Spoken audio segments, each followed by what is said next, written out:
வாங்க நம்ம 2 பேரும் இந்த பங்களாவுக்கு முன்னாடி நின்று ஒரு செல்ஃபி எடுத்துக்கலாம். உங்களுக்கு அடுத்தடுத்து ப்ரமோஷன் கிடைச்சதுக்கு அப்புறம் நம்மளும் இதே மாதிரி ஒரு பங்களா வாங்கணும். அதுக்கு இந்த போட்டோ யூஸ்ஃபுல்லா இருக்கும்ல என்று உற்சாகமாக சொன்னார். இருவரும் காரில் இருந்து இறங்கினார்கள். அந்த பங்களாவுக்கு எதிரில் நின்று செல்ஃபி எடுக்க ஆரம்பித்தார்கள். மேகா உற்சாகத்தோடு பலவித ஆங்கிளில் போட்டோக்களை எடுத்துக்கொண்டிருக்க அப்போது அங்கே ஒரு கார் வந்து நின்றது. காரில் இருந்து இறங்கும் நபர்களை பார்த்த மேகா ஃப்ரீஸ் ஆகிவிட்டார். ஏனென்றால் அதிலிருந்து சிவாவும் அவந்திகாவும் தான் இறங்கினார்கள். அவர்கள் இருவரும் அங்கே என்ன செய்கிறார்கள் என்று யோசித்தார். ஆனால் அவந்திகா வரும் வழியில் சிவாவோடு வேறு சில டாபிக்ஸ் பேசியதால் அவள் மேகா மீது இருந்த கோபத்தையே மறந்துவிட்டார். சந்தோஷமாக சிவாவை அழைத்துக் கொண்டு பங்களாவை நோக்கி நடந்தார். இதையெல்லாம் பார்த்து கொண்டிருந்த மேகாவுக்கு பொறாமையாக இருந்தது. அவந்திகாவுக்கு எப்படி இவ்வளவு எக்ஸ்பென்சிவ் பங்களா கிடைத்தது என்பதை அவளால் புரிந்து கொள்ளவே முடியவில்லை. அதனால் வேகமாக அவர்களை நோக்கி சென்று அவந்திகாவை தடுத்து நிறுத்தினார். ஹே நில்லு, நீ இங்க என்ன பண்ற? இது என்ன மாதிரி ஏரியான்னு தெரியும்ல? இந்த ஏரியாக்குள்ள வர்றதுக்கு ஒரு தகுதி வேணும் தெரியுமா? இப்படி யார் வீட்டுக்குள்ளேயே நுழையிற என்று திமிராக கேட்டார். ஆனால் அவந்திகா கூலாக, யாரோ ஒருத்தர் வீடு இல்ல, இது என் வீடு என்றார். அவள் அந்த ஷாக்கில் இருந்து வெளியில் வருவதற்குள், சொல்லப்போனா நான் தான் உன்னை பார்த்து இந்த கேள்வி கேட்கணும். நீ இங்க என்ன பண்ணிக்கிட்டு இருக்க? ஓ, செல்ஃபி எடுக்க வந்தியா? சரி சரி, நீ என் ஃப்ரெண்டாச்சே, தாராளமா செல்ஃபி எடுத்துக்கோ. செக்யூரிட்டி கிட்ட சொல்லி நான் உன்னை விரட்ட மாட்டேன் என்றார்.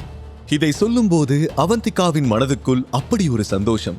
ஆனால் அதை கேட்ட மேகாவால் நிம்மதியாக இருக்க முடியவில்லை. ஏழையாக இருந்த ஒரு பெண் எப்படி இவ்வளவு எக்ஸ்பென்சிவ் பங்களாவை வாங்க முடியும் என்ற கேள்விதான் அவள் மனதில் ஓடிக்கொண்டே இருந்தது. What nonsense you are talking? இந்த பங்களா உன்னோடதா? அத நான் நம்பணும். இது மட்டும் உன்னோடதா இருந்திருந்தா இந்நேரம் நீ வந்த உடனே கேட் ஓபன் ஆகி இருக்கணுமே. அவள் சொல்லி முடிப்பதற்குள் சிவா தன்னுடைய ஃபிங்கர் பிரிண்டை கேட்டின் லாக் மீது வைக்க அது ஒரு எலக்ட்ரானிக் சத்தத்தோடு திறந்தது. Your door has been successfully unlocked. இதை பார்த்து கொண்டிருந்த மேகா அதிர்ச்சியின் உச்சத்திற்கே சென்று விட்டார். பிறகு சிவா அவந்திகாவின் கையை பிடித்து நீ வா என்று சொல்ல இருவரும் சிரித்துக்கொண்டே உள்ளே சென்றார்கள். மேகாவின் முகத்தில் சர்ப்ரைஸ், பொறாமை, அவநம்பிக்கை என எல்லாமே ஒரே நேரத்தில் தெரிந்தது. சிவா நார்மலாக இருந்தாலும் அவன் மனம் லிட்டில் சாம்பை பற்றி தான் நினைத்துக் கொண்டிருந்தது. 3 வருடங்களுக்கு முன் அவன் விட்டு வந்த விஷயம் இன்று மீண்டும் அவனுக்கு எதிரில் வந்து நின்றது. சிவாவும் அவந்திகாவும் சிரித்துக்கொண்டே பங்களாவுக்குள் சென்று விட்டார்கள். ஆனால் அதை பார்த்து கொண்டிருந்த மேகாவால் தன்னுடைய கண்களையே நம்ப முடியவில்லை.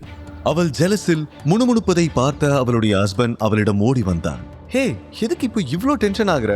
கண்ட்ரோல் யுவர் செல்ஃப் மேகா, இல்லனா உனக்கு தான் பிபி ரைஸ் ஆகும் என்று சொல்லிக்கொண்டே அவளிடம் ஒரு வாட்டர் பாட்டிலை நீட்டினான். ஆனால் மேகாவால் இந்த விஷயத்தை அவ்வளவு ஈஸியாக எடுத்துக்கொள்ள முடியவில்லை. அவள் வாட்டர் பாட்டிலை தட்டிவிட்டு தன்னுடைய ஹஸ்பண்டிடம் கோபமாக, ஐயோ உங்களுக்கு சொன்னா புரியாதுங்க, எனக்கு அவளை பத்தி ரொம்ப நல்லா தெரியும். சின்ன வயசுல இருந்தே நான் அவளை பார்த்திருக்கேன். அவ ஒரு அன்றாடங்காட்சி. அவகிட்ட இவ்ளோ பணம் வர்றதுக்கு வாய்ப்பே இல்ல. அவ ஒரு சின்ன விஷயத்துக்கு செலவு பண்ணணும்னா கூட ஒரு தடவைக்கு 100 தடவை யோசிப்பா. ஆனா இப்ப திடீர்னு க்ரோர்ஸ்ல பங்களா. அவளுக்கு எங்க இருந்து இவ்ளோ பணம் கிடைச்சிருக்கும்? இதுக்கு பின்னாடி என்னவோ தப்பு இருக்கு. ஐ திங்க் அந்த அவந்திகாவும் சிவாவும் சேர்ந்து ஏதோ இல்லீகல் ஆக்டிவிட்டிஸ் பண்றாங்களோன்னு எனக்கு டவுட்டா இருக்கு என்றார். இதை சொல்லும் போதே மேகாவின் கண்கள் சந்தேகத்தில் சுருங்கியது. மேகாவின் ஹஸ்பண்ட் அவளுடைய ரியாக்ஷனை பார்த்து ஆச்சரியப்பட்டார். அவந்திகாவின் வளர்ச்சியை பார்த்து ஏன் மேகா இவ்வளவு பொறாமைப்படுகிறாள் என்று அவருக்கே புரியவில்லை. அப்போது அந்த ஏரியாவில் ஒரு செக்யூரிட்டி கார்டு ஒருவர் ரோந்து போய்க் கொண்டிருந்தார். அது பணக்காரர்கள் வாழும் பகுதி என்பதால் பிரைவேட்டாக அதற்காகவே சில பாடி கார்ட்ஸ் நியமிக்கப்பட்டிருந்தார்கள். மேகா அவரை பார்த்தவுடன் வேகமாக அவரிடம் ஓடி வந்து, சார் சார் சார், இந்த பங்களாவுக்குள்ள 2 திருட்டு பசங்க நுழைஞ்சிட்டாங்க, நீங்க போய் என்னன்னு பாருங்க சார் என்று பரபரப்பாக கூறினார். அதை கேட்டுக்கொண்டிருந்த அவளுடைய ஹஸ்பண்ட் ஒரு கணம் ஷாக் ஆகிவிட்டார்.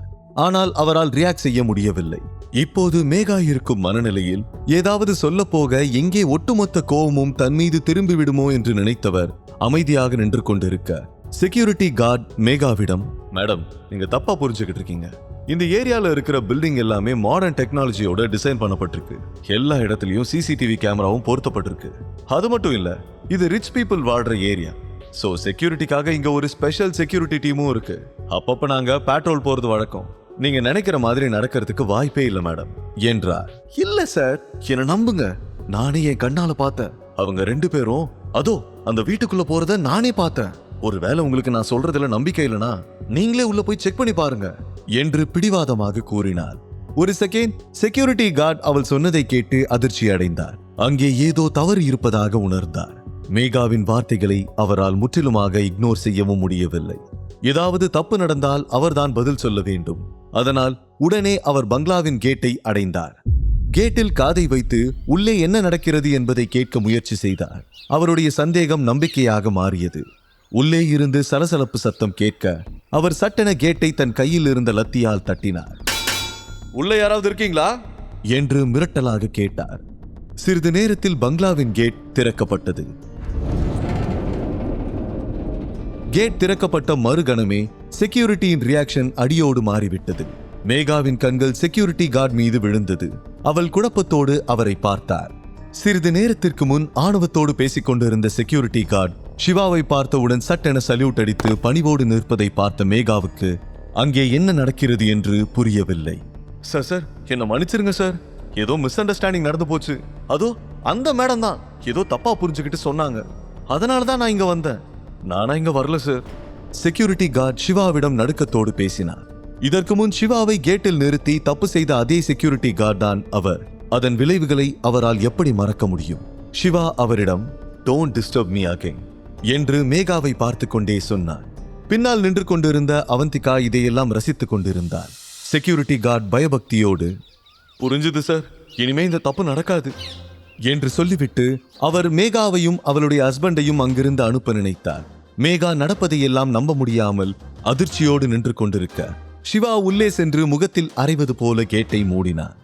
மேகா அவன் தன்னையே அறைந்தது போல முகத்தை திருப்பிக் கொண்டார்.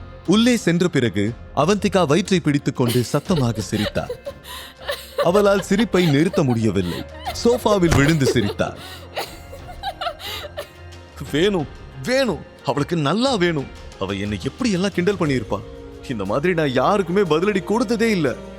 எவ்வளவு ஃபன்னா இருந்துச்சு தெரியுமா? அவ முகம் போன போக்க பார்க்கணுமே என்று சொல்லிக்கொண்டே தொடர்ந்து சிரித்தார். அவந்திகா முதல் முறையாக இவ்வளவு மகிழ்ச்சியாக இருப்பதை பார்த்த சிவா மிகவும் சந்தோஷப்பட்டான். அவன் மனதுக்குள், அவந்திகா, நீ எப்பவுமே இதே மாதிரி சிரிச்சு சந்தோஷமா இருக்கணும். இந்த சந்தோஷத்துக்காக நீ என்ன ஆசைப்பட்டாலும் நான் செய்வேன் என்று நினைத்தான். உடனே அவனுக்கு அவந்திகா கேட்ட பரிசுதான் நினைவுக்கு வந்தது. நான் இப்போ வந்துடுறேன் என்று சொல்லிவிட்டு அவன் தன்னுடைய ரூமுக்கு சென்றான். அவந்திகா அவனுடைய வார்த்தைகளை கவனிக்கவில்லை.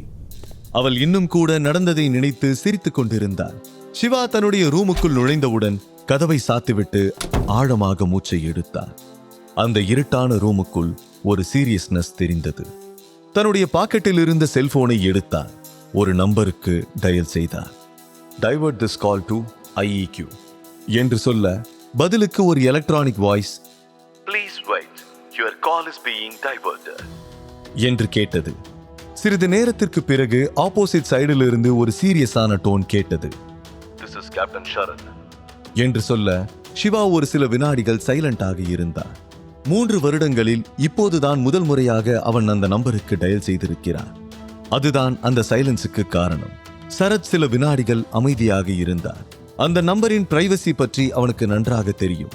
அந்த நம்பர் சில இம்பார்ட்டன்ட் பர்சன்ஸிடம் மட்டுமே இருந்தது. அது யாராக இருக்கலாம் என்று யோசித்துக் கொண்டிருந்த போது சிவாவின் குரல் கேட்டது. "இட்ஸ் மீ" என்ற பவர்ஃபுல் வாய்ஸ் கேட்டது. அதை கேட்டவுடன் அவருடைய புருவங்கள் உயர்ந்தது. இந்த குரல் அவருக்கு மிகவும் பரிச்சயமானது. ஆனாலும் அவர் அதை கன்ஃபார்ம் பண்ணிக்கொள்ள விரும்பினார். "உங்க ஐடென்டிட்டி என்னன்னு சொல்ல முடியுமா?" என்று கேட்க, "ஐ எம் மேஜர் சிவா" என்று அவன் தன்னுடைய பெயரை சொன்னவுடன் அங்கே ஒரு டீப் சைலன்ஸ் நிலவியது. அந்த பெயரை கேட்ட பிறகு அவருடைய இதயம் ஒரு கணம் நின்றது போல உணர்ந்தார். அவருடைய கண்கள் அகலமாக விரிந்தன. தொண்டை வறண்டு போனது. அவரால் அந்த வார்த்தைகளை நம்பவே முடியவில்லை. கடவுளை பார்க்க வேண்டும் என்று எல்லோருக்கும் ஆசை இருக்கும். ஆனால் அது ஒரு வேளை நடந்தால் இது உண்மைதானா என்ற சந்தேகம் வரும். அப்படி ஒரு மனநிலையில்தான் அவர் இருந்தார். "Are you sure? நிஜமாவே நீங்க மேஜர் சிவா தானா?" என்று கேட்க அவருடைய குரலில் மகிழ்ச்சி தெளிவாக தெரிந்தது. "Yes, Captain, it's me." Siva லேசான புன்னகையோடு கூறினார். 3 வருடத்திற்கு முன் அவர்களுடைய டீம் ஒன்றாக சேர்ந்து செய்த ஆபரேஷன்ஸின் காட்சிகள் அவருக்கு கண்ணெதிரே ஓட ஆரம்பித்தது. "மேஜர், எப்படி எப்போ திரும்பி வரீங்க? நீங்க ஏன் இங்க இருந்து போனீங்க? அவருடைய கேள்விகள் அடுக்கடுக்காக வந்தது. பல வருடமாக அவருக்குள் தேக்கி வைத்திருந்த கேள்விகளை எல்லாம் கொட்டி தீர்த்து விட்டார். கேப்டன், இதெல்லாம் இப்போ தேவையில்லாத கொஸ்டின்ஸ். நான் ஒரு முக்கியமான விஷயம் கேட்க தான் உங்களுக்கு கால் பண்ணேன் என்றான். அப்சல்யூட்லி மேஜர், ஜஸ்ட் ஆர்டர் பண்ணுங்க என்றார் ஷரத். உங்களுக்கு லிட்டில் சாம்ப் ஞாபகம் இருக்கா? முழு கதையையும் கேட்டு மகிழ பாக்கெட் FM APP டவுன்லோட் செய்யுங்கள். லிங்க் டிஸ்கிரிப்ஷனில் கொடுக்கப்பட்டுள்ளது.